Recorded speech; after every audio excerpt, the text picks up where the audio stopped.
So many big name wide receivers have gone down with injuries, and it might have impacted your fantasy team. But even if it didn't, right now is the time before week 3 and the season gets going to improve your team. So in this video, we're talking about 7 wide receivers you should be looking to trade for right now in your fantasy leagues. And I want to start with the Pittsburgh Steelers wide receiver George Pickens. Yes, George Pickens, who I know you're going to say, but Sal, this dude only had 2 catches for 29 yards in week 2. Yes, but did you actually watch the game? Because as Ian Harditz points out so wisely here on Twitter, yes, he had only 2 catches for 29 yards, but he had a 51-yard catch called back by a penalty on the offensive line that really wasn't going to affect the play all that much. He had a 6-yard touchdown called back into that game. That one was probably more so. And then he had a 37-yard pass interference drew on Patrick Surtain. So even though he faced the great Patrick Surtain, who has been great, Surtain also shut down DK Metcalf in week 1. Pickens kind of got his own and got his licks in this game as well. So when you see the box score of less than 5 fantasy points, 2 catches, 29 yards, just 4 targets in this game, even though 2 were called back by penalty, well, now actually 3 were called back by penalty. Well, now you're going to start to see, okay, this is maybe a buy low opportunity for me. I know Justin Fields isn't great. Who knows if he'll be the quarterback all season there, but I do think they're going to have to throw more than like 18 times a game in Pittsburgh. And now if you actually watch the tape on NFL Pro, if you get a membership there or wherever, you can watch the tape right now, and he looks pretty good on these routes, George Pickens. He looks crispy, especially on the ones to the middle of the field. And it shouldn't surprise you that he currently leads the Pittsburgh Steelers wide receivers, running 78% of the team's routes and earning a 26% target share, but I do want to call out that 26% target share, the amount of his team's targets that he's earning a percentage,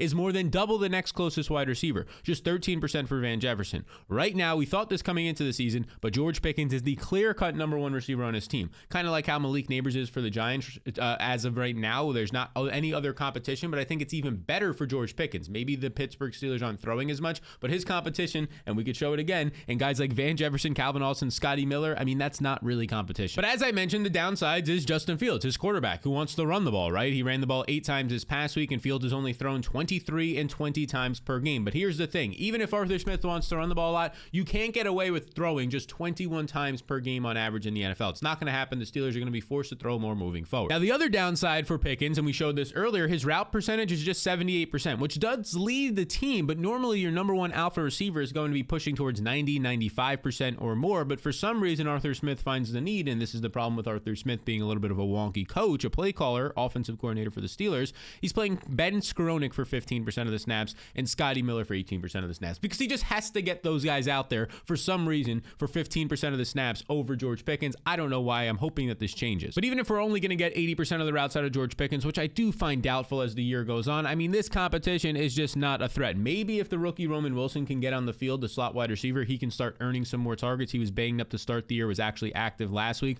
but I'm not scared of Van Jefferson, Calvin Austin, and Scotty Miller, or even Ben Skowronek, who in my opinion is kind of like a glorified tight end at this point. If you kind of want to just boil all of this down, Pickens has the opportunity to finish top 10 in both target share and team air yard share, which is an elite combination and somebody that you would want to have on your team if you can buy low on it. Next up is my favorite buy low right now in all of fantasy at the wide receiver position, and that is Chris Olave, who, yes, Chris Olave did have a poor week 1 of just 3 fantasy points, but he bounced back, and in this game, he puts up 4 catches, 81 yards, adds a rush attempt for 7 yards, so he has 88 total yards, 12.8 fantasy points. It's a good day, but it's not a great day, so you can maybe still buy low on him. But here's the deal. He's playing on a Saints team that has scored 40-plus points in back-to-back games, just put up 35 points in the first half against the Cowboys. They just don't have to throw the ball in the second half right now. That's not going to sustain the whole year. But right now, the offense of the Saints is clicking on all cylinders because the offensive line looks better than expected, and new play caller and offensive coordinator Clint Kubiak has this team dialed. I mean, look at this. This was heading into Monday Night Football for week 2, so probably still going to remain the same. They were the number 1 scoring offense,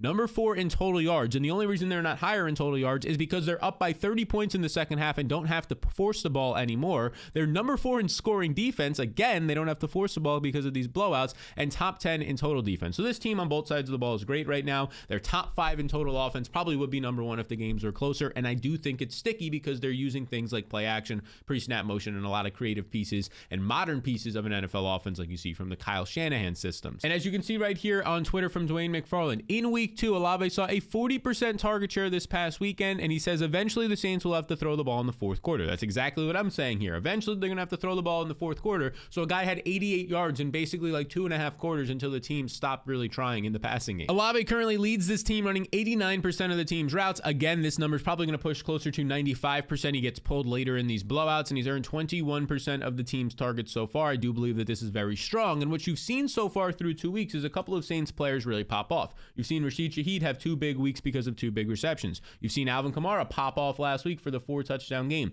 Already has over 60 fantasy points. The only player to do that through 2 weeks right now. So these guys who are having massive weeks, I think eventually it's going to start filtering down into, oh no, not George Pickens, into one Chris Olave right here. Because look, he's the number one receiver on his team, earning over 20% of the targets, close to 25%. These big weeks are going to start to benefit him as well. And Derek Carr is right now playing great, so take advantage of that and buy low. Now, a lot of you have been reaching out and saying, but who do I trade the player for? Who do I buy low? Who do I sell high? What should be the trade? Well, this is my trade tool right here. It's my rest of season rankings. This is from last week. It's not updated yet for this week. That goes out every Wednesday afternoon, so it might be up by the time that you're watching it to nearly 20,000 people who have access to my fantasy blueprint. And it'll just show you the rest of the season across all positions, who's ranked higher than who on here, so you know exactly where the value is. Oh, this guy is, for example, the number 40 overall player. Well, heck yeah, if I can get the number 60 overall player in exchange, well, I just made a really good deal. And you can get this by accessing my fantasy blueprint. It's a simple question. Do you want to win your fantasy league? If so, you can sign up through our partners. There's 2 of them, and you just follow the simple steps on this page that will be linked down below right here. And here's the thing. It's risk-free if you sign up through one of our 2 partners. I've told 20,000 people this already, and 20,000 people have signed up for the blueprint this year. What does risk-free means? It means it's a one-time payment of $10. That's it for the entire year. And if you don't make your fantasy playoffs, you get your $10 right back, no questions asked. So if you want to join nearly 20,000 other people who currently have access to the fantasy blueprint right now, well, you can just scan this QR code on the screen or click the link in the description below. And it's not just that rest of season rankings tool for trades. There's some rankings and projections for each week, game notes, waiver wire tiers, and a whole lot more. Go ahead, scan that QR code. Now, the next player I want to talk about, of course, he's not a receiver, but he's basically being used like that as a slot receiver more than 50% of the time right now. And that's Brock Bowers, who I would consider the number 1 buy high in all of fantasy, meaning, yes, he's going to cost you some money. I don't care. Go ahead and buy him, because I think we all just overthought Brock Bowers. Okay, we knew he was a great tight end, but then he lands on the Raiders. Michael Mayer's already there, another good, young, talented tight end that they have. How's he going to be using this offense? His quarterback stinks. But I think we just overthought it, because his college stats when he was at Georgia for 3 seasons are probably the most dominant college career that we've seen at the tight end position, or at least it's up there, especially when you take in to account the competition in the SEC at Georgia. He starts off as a freshman, over 800 yards, earns a 20% target share. Again, you have to put this in the context of tight ends. If you're going over 450 to 500 yards in college, that's a great tight end. If you're having over 25 catches to 30 in college, that's a great tight end. He had 56 catches, 63, and 56 while playing in the SEC, while competing with guys like Ladd McConkey, a second-round pick in the NFL, Jermaine Burton at time, a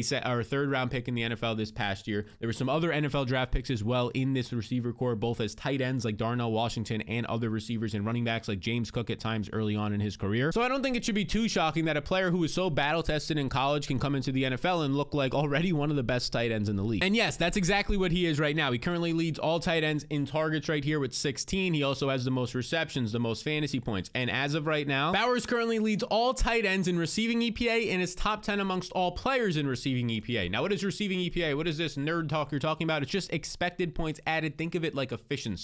He's top 10 amongst all players, number 1 at his position. And as a rookie tight end, he's earning 24% of his team's targets, which is highly impressive, while only running 71% of the routes. Like, there's a chance he can get up to running 80 to 85+% of the routes in this offense, and he's already earning 24% of the targets. So it can actually get better off of these great performances he's having. And what's even more impressive is he's able to do this despite playing next to Devontae Adams, who's historically just going to earn nearly a 30% target share, and Jacoby Myers, who's one of the more underrated receivers in the NFL the past few seasons. Brock Bowers is a legit buy right now off of his 98-yard performance in his second game ever. I would rather have Brock Bowers, and this might seem bold, but I'd rather have Brock Bowers and Travis Kelce in fantasy right now, because I'm honestly not even sure how defenses try to stop what Brock Bowers is doing, because he's not like a wide receiver that you put on the outside and you put your best cornerback or put a safety over top. No, he's aligning everywhere right now. The dude is playing 50% of the time out of the slot. He's moving to the outside and playing as an outside receiver and having success about 15% of the time, and then he's in line for the rest of the time, and I won't be shocked if he goes into the backfield soon. And here's what I mean about some of these highlights that you can see right here. A matchup on the outside against Marlon Humphrey, one of the best cornerbacks in the NFL, or at least well above average still in his career. On the outside, a tight end beating him on an in-breaking route and looking good with his hands doing it. This is just one of the plays. You can scroll through every single one of these plays. They put him in motion. He runs out to the outside. He just stops. He comes back. He gets the short pass, and then he takes it and runs for yards after the catch performance. I mean, these are the types of things that you're going to see out of Brock Bowers right now that you're not seeing out of most tight ends. You're not seeing, honestly, out of most receivers, the way that he's used all over the formation already as a rookie. rookie. And surprise, surprise, the defenses also have to worry about Davante Adams. Despite being 30 plus years old, he's still separating, he's still earning targets, and he's going to be the guy that a lot of defenses have to game plan around, not Brock Bowers. So yes, the man who dominated college football was able to pick up yards after the catch and read defenses. He's already doing it in the NFL, and he's the #1 buy in fantasy right now. I think rest of season, he's a top 5 tight end, if not higher. And call me a sicko, but I'm going back to the well on Diontae Johnson because his quarterback and Bryce Young just got benched. And yes, Bryce Young was the problem. Some people might want to say, oh, it's Dave Canales, whatever. No. I think at this point, it's pretty evident that Bryce Young is the problem because he's struggling not only to insane levels at this point, and let me show you how bad. 84 passing yards on 26 attempts is 3.2 yards per attempt, some of the lowest that I've ever seen on that much volume. And my colleague, Matt Harmon, we do a show together on Tuesdays over at Yahoo, actually it releases on Wednesdays. He said, and he pointed out a great stat, last year, the dead last rushing offense in the NFL averaged more yards per carry than Bryce Young did on Sunday in week 2 with 3.2 yards per attempt. This is not to hammer on and pound on into Bryce Young, but if we're talking about fantasy performances, I'm not blaming Diontae Johnson, 3 catches for 15 yards on 6 targets. I'm not blaming that on Diontae Johnson. I'm blaming it on the quarterback who actually had protection in this game, had a top 5 protection rate in week 2, had time to throw. I'm blaming it on him for only having 84 yards on 26 attempts. But the reason I'm in on Diontae now is because Bryce Young was just benched and we actually have an adult in the room. And that adult is one Andy Dalton. And I get it, Andy Dalton might not be anything that's going to make you go, oh my God, this is one of the greatest quarterbacks. But honestly, at this point, anything is an improvement because if we go back to what this team did on Sunday and we go through, if you were just to go through their play-by-play, they had 11 drives in this game. And if you were to just go through here, look at this, a punt, a 3 and out, a punt, a 3 and out, a punt, a 3 and out, a punt, a 3 and out, and then, an interception. That was their first half. On 11 drives in this game, they went 3 and out on 6 of them, had 3 turnovers, and only 1 drive for more than 6 plays. I think Andy Dalton, an NFL veteran quarterback, can do more than that because he just knows how to run an NFL offense. And I asked on Twitter yesterday, is Andy Dalton the best quarterback Diontae Johnson has played with in probably 4 to 5 years since Ben Roethlisberger fell off? And I think the answer is honestly yes. And Andy Dalton, the last few times we've seen him, last year with the Saints, I think he threw for 500 yards. The last time that we saw him with the, or actually last year with the Panthers, I think he threw for 500 yards. And then with the Saints a couple of years before that, he looked pretty good in that offense. I know we're trusting a lot in Andy Dalton here, but even if he's just 3 times as good as Bryce Young and can throw for 200 to 240 yards a game, it makes Diontae Johnson viable. It makes guys like Adam Thielen in deeper leagues viable. So yes, I might be a sicko, but I'm still trading for Diontae Johnson. And I'm also here to tell you for the second straight week that Tank Dell is indeed somebody you want to be buying, even though his week 2 was pretty brutal. And honestly, his week 2 was as bad as it gets. 1 catch for -3 yards. Oh my goodness. He had 3 carries for 16 yards. So that got him over positive points for you in your lineup. He didn't actually harm you negatively by starting him, although he probably did compared to who was on your bench. But here's the deal. In this game, Tank Dell had a reception that was 50 plus yards. Maybe it would have been a touchdown. He dropped it. That's not going to happen all year long. And in week 1, he had about a 50-yard touchdown, just barely tipped away by the defender on a great play. So he's near misses right now from actually being one of the better fantasy producers. Like if he catches that 50-yard play and takes it for a touchdown this past week, okay, now he's at like nearly 20 fantasy points. He's pushing towards a top 30 receiver in fantasy, and there's no worries about him at all right now. But you can probably buy him for dirt cheap because he only has 37 receiving yards through 2 weeks. But the usage is still strong. Tank Dell is running a route on 86% of the passing plays right now. That's right in line with Stephon Diggs, 87, and Nico Collins, 88%. And yes, I do believe that Nico Collins is the clear-cut alpha on this team, but by the end of the season, if all these routes hold up, which I think they will, and all these guys are always on the field at the same time together, the 28% target share that Nico Collins is getting and the 17% target share that Tank Dell is getting, they're not going to remain the same. Nico Collins is probably going to come down to like 23%, and Tank Dell will go up to 20 to 21%. And you might be saying, no, that's not the case, and I would just be telling you you're using recency bias, and recency bias is very strong. But if you look back to just last year alone, Tank Dell actually had more fantasy points, targets per game, and target share than Nico Collins. And I get it. Since then, Nico Collins has only gotten better. But in my opinion, Tank Dell has also gotten better as last year went on. He just had a season-ending injury. It's been just 2 weeks, and I believe personally that Tank Dell is still a highly talented receiver. If you also believe that, based on the amount of snaps he's currently seeing in this offense, it's eventually going to pan out to where he's having good weeks as well. And let's not kind of just throw away the fact that he did break his fibula last year to end the season. Now, based on recovery times, he should be 100% good to go at this point, but we never really actually know that. Nobody knows Tank Dell's body, and not only physically, but mentally. There's a thing called phantom pain. If you just don't feel right still and you don't trust it, mentally you can start to experience pain in that area, and it can limit you. We saw Tony Pollard talk about this, about his surgery that impacted him last season. But I truly believe that if Tank Dell is going to keep running 85% of the routes, that he's going to produce, more than -3 yards. Bold take, I know, but I'm going to keep buying low on Tank Dell, and I think you should, or at least I'm recommending. You don't have to listen to anything I fucking say, but if you're in this video now, 2/3 of the way through it, whatever it is, I assume you care about what I'm saying here. So I do recommend you buy low on Tank Dell. And you should also buy low on Jayden Reed, who in week 1 obviously had that monster performance. He was the #1 producing wide receiver in all of fantasy. On just 4 catches, puts up 138 yards. Had his 1 carry and end around go for 33 yards and a touchdown. In week 2, he also had a 30-plus yard end around play. This dude was dynamite, and we told you after this game that, okay, Jordan Love got hurt. You probably can't buy low on him right now because Jayden Reed just had a 30-plus point day, but maybe after week 2 we can. And I'd also like to say that we have to start putting Jayden Reed in the category of Tyreek Hill and Deebo Samuel as the most dynamic and explosive player with the ball in their hands. And here's the thing. I'm not saying, oh, you just said he's as good as Tyreek Hill and Deebo. No, I'm saying putting him in the category of explosiveness with the ball in his hands. That's how good he is at creating explosive plays. Now, since Love did go down in that game, he got helped off the field. They're saying maybe that he'll come back in a couple of weeks. Since that happened, in week 2, we got Malik Willis starting, and it wasn't good for any of these Packers receivers. Just 2 catches on 9 yards in this game for Jayden Reed. He did have 2 carries for 37 yards. I think one of those actually went for a 37-yard rush or somewhere right around there. But Jayden Reed entered this game with an injury, so that didn't help him. And then he also entered this game with Malik Willis, who only threw 14 times, who only completed 12 passes. Half of them were to like the running backs and tight ends and not actually downfield. This is not going to be a guy who throws downfield. They just wanted to get away with running the ball 30 times, and it actually worked.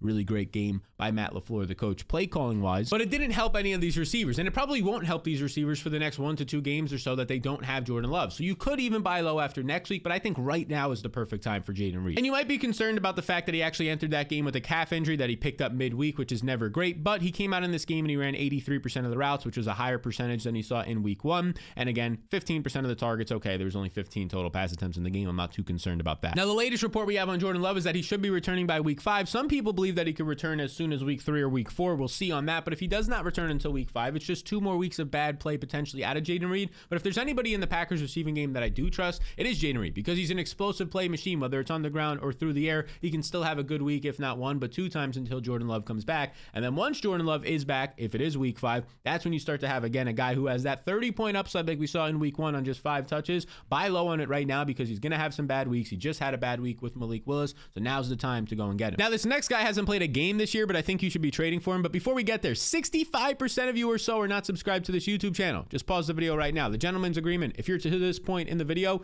and you find it helpful and you enjoy it, gentleman's agreement, we shake on it. You hit the subscribe button, and it goes a really long way, helps us reach more people. So I appreciate that. Hit that subscribe button. It takes just 2 seconds. Now, the guy who hasn't played a game this year, but I think you should be trading for right now is T. Higgins, because look, this team desperately needs him.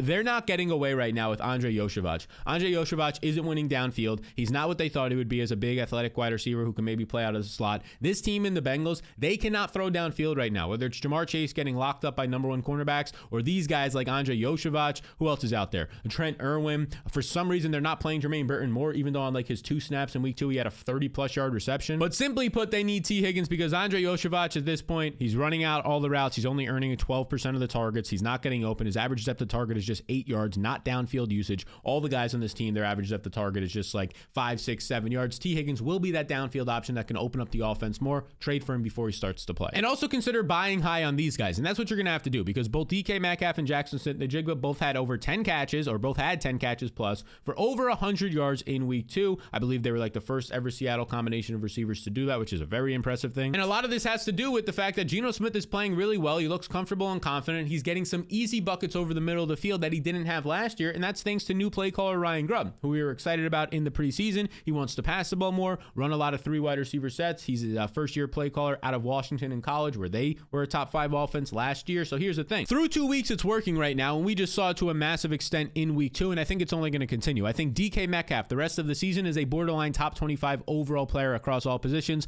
and Jackson Smith-Njigba is somebody who's about to break out in a massive way. The final guy that you should be trading for is a guy who plays tonight on Thursday Night Football, so I'll be brief. But even if the game's already over, this information is important for you because a lot of people are concerned about one Garrett Wilson. And I get it. You spent the first-round pick most likely on him, so the panics are there, but I'm here. Like I said in a previous video, I'm your therapist, your fantasy football therapist. Everything is fine. Because the Jets offense actually looked good this past week. They ended up winning the game. They were pretty patient on offense. I know you look at the box score, only 176 yards for Aaron Rodgers. He had just 18 completions. Half of them went to running backs, I believe. But if you watch this game, they didn't make mistakes. They looked more in rhythm. And the offensive line that they invested a lot of money in this offseason, it looked great. And that's all we need to know moving forward because Garrett Wilson will get his as long as the structure around him is solid. So I'm not concerned about Garrett Wilson, who in week 1 saw 38% of the team's targets, who so far through 2 games, according to Fantasy Life, this number down here is seeing 30% of his team's targets. Talented players who earn 30% of their team's targets usually end up as top 15 to top 12 to top 10 wide receivers in fantasy, and I think easily that's going to happen right now with Garrett Wilson. I will say, though, the matchups are tough. They get the Patriots on a short week against Christian Gonzalez, a solid cornerback. They get the Broncos, Patrick Surtain, and then a couple weeks they have the Bills, who might have the best defense in football right now. So the matchups are tough. So you have to really trust in Garrett Wilson to get through those and start to produce for you the second half of the season. So these are the wide receivers you want to be trading for before week 3 begins and before it's too late. But if you want to see the running backs, a similar video to this one that you want to be trading for, well, just hit this video. Hit it. Tap it right there. YouTube thinks you'll like it. I think you'll like it. And it could be your favorite video of all time.